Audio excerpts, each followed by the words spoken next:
Үчүнчү түркүк бул зекет жөнүндө. Мына зекет дагы үчүнчү түркүк намаздан кийинки. Бул дагы эң маанилүү түркүк. Ким муну зекетти бербей таштаган болсо чоң күнөөкөр болот. Ошол акча жагынан жүрсө, мал мүлкүнөн, мал жандыгынан зекет чыгарбай койгон болсо, ошолордун кыйноосуна кыямат күнү өзү туш болот. Ошондуктан ар бир мусулман колунда бар шарият көрсөткөн чекке жеткен, байлыгы чекке жеткен адам зекет беришибиз керек. Мына жогоруда аяттын бар ушуга далил.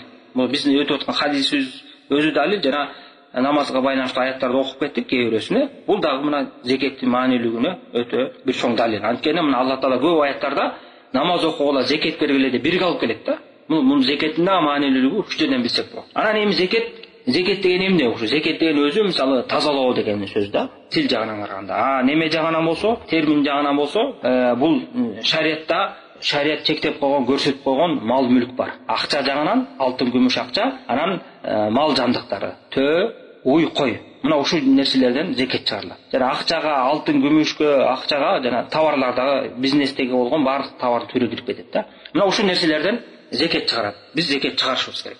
Анан зекеттин өзүнүн шарттары бар. Зекеттин өзүнүн шарттары бар. Мисалы немеден баштайлы? Акча, алтын, күмүш акча.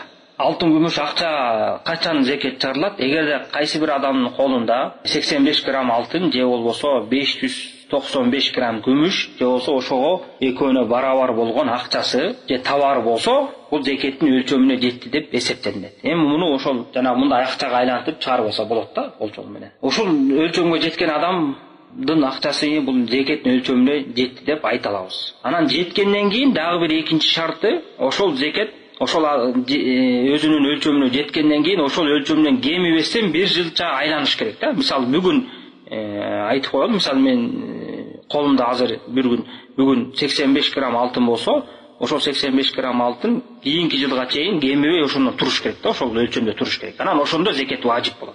Анан ошондо ошол акчаман, акча болобу, күмүш болобу, алтын болобу 2,5% зекет беришим керек.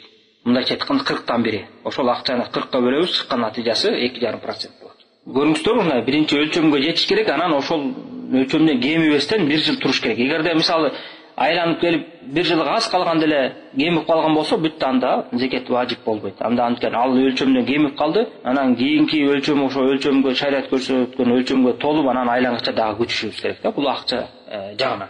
Эми андан кийинкиси мал жандыгынан. Товар деле ошондой сыяктуу. Товарды айта кетет. Товар мисалы бирөө бизнес кылган болсо, ошол бизнес ачып товар алып баштаганда ошо 595 грамм күмүштүн баасына барабар жетти, 85 же болбосо 85 грамм алтындын баасына барабар товарды алды дейли. Ошо алгандан баштап эсептейбиз. Анан 1 жыл айлангандан кийин ошол товар ошондон кемибеген болсо, ошол товардан зекет чыгарат.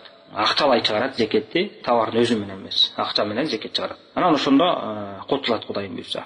Анан экинчиси мал жагынан карап көрөлү. Биринчиси төөдөн зекет чыгарат. Төөдөн кантип зекет чыгарат? Эгерде бир кишинин колунда төө болсо, бир төө 2, 3, 4 төөгө чыгарылбайт, ошол 5ке жетиш керек.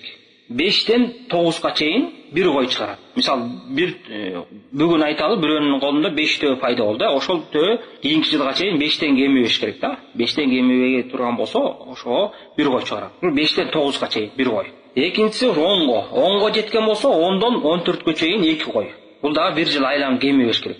10дон 14кө чейин 2 кой. Андан кийин 15ке жеткенде 15дон 19га чейин 3 кой. Андан кийин 20дан 24кө чейин 4 кой. Анан 25ке жеткенде төөнүн саны. Ошондо 1 жаштагы ургачы төө берет. Тайлакта мындайча айтканда 1 жаш болгон тайлакты ошонун 1 жашка чыккан төөнү берет ургачы.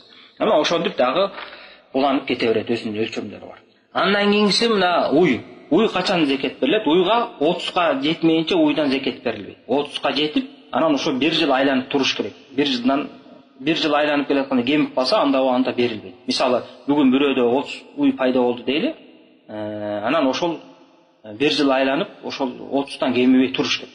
Ошондо гана зекет берилет. Мына 30 уйга 1 жаштагы тай торпок берилет. Ургачы же эркек 30тагысына. Анан 30тан 39га чейин ушундай берилет да, бирде берет. Анан 40ка жеткенде 40тан 59га чейин 2 жашар торпок берилет. Ургачысын 2 жашар. 40тан 59га чейин. 60ка жеткенде 1 жашар торпоктан 2 берилет. Анткени 30 болуп атат да. 60ка жеткенде ошо 1 жашар торпоктон экини берилет. Экөө берилет. Андан кийин 60-тан бул 60-тан 69га чейин да. Анан 70 болгондо 1 жашар 1 торпок, 2 жашар 1 торпок берилет. Ушундан экини берилет да. Анткени бирөө 70 деген жакта 30 менен 40 сан болуп атпайбы, экөө бирөө 70 болуп атпайбы. Ошол себептен 70ге жеткенде 1 жашар торпоктон 1ди, 2 жашар торпоктон 1ди берилет. Ошентип экөө берилет. Анан ушинтип ар бир 70 сайын, ар бир 30 сайын, 40 сайын 1 жашардан анан 40 сан сайын 2 жашардан берип уланып кете берет да. Бул уйга байланыштуу. Андан кийинкиси койго байланыштуу. Уй деген ичине жанагындай буй болуп, топ болуп ушунун баары кирип кете берет. Андан кийинкиси кой. Кой дегенде бул жерде кой эчки. Койдун байырдык түрү эчкилердин баары тең кирет буга. Кой качан башталат? Койдун зекети 40тан башталат. 40ка жетип 1 жыл кемебестен айлангандан кийин анан 40тан 120га чейин 1 кой берилет. 40тан 120га чейин 1 кой. 121 болгондон кийин 2 кой берилет. 121ден 200гө чейин 2 кой берилет. Анан 201 болгондо 201ден 399га чейин 3 кой берилет.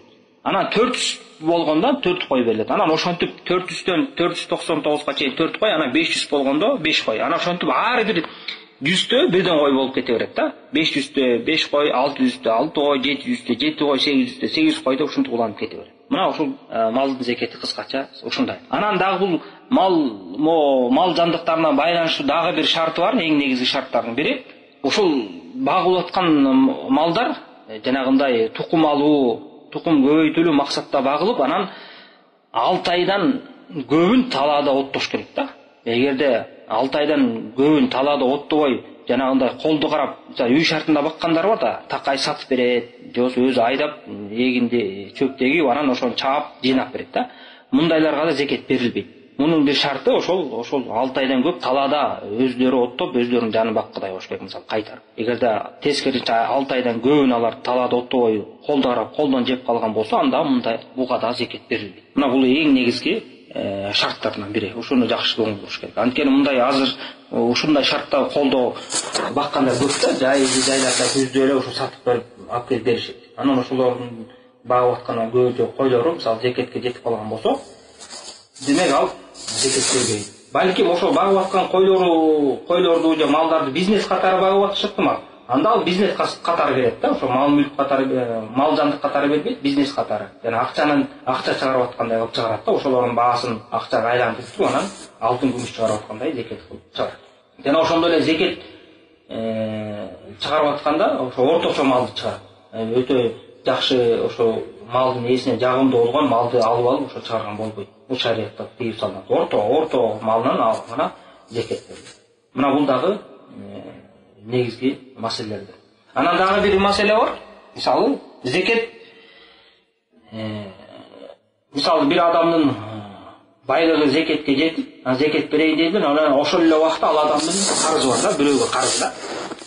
Анан бул карыз албетте зекеттен тосот. Мисалы, зекет менен ошо карыз келип калганса, зекетин төлөп, карызын төлөсө, анан зекеттин өлчөмү менен кемип калса, бул эчтеке эмес да. Анткени адамдын акысы өйдөрөк турат, ошол себептен биринчи адамдын акысын беришибиз керек да. Карыздан кутулушубуз керек.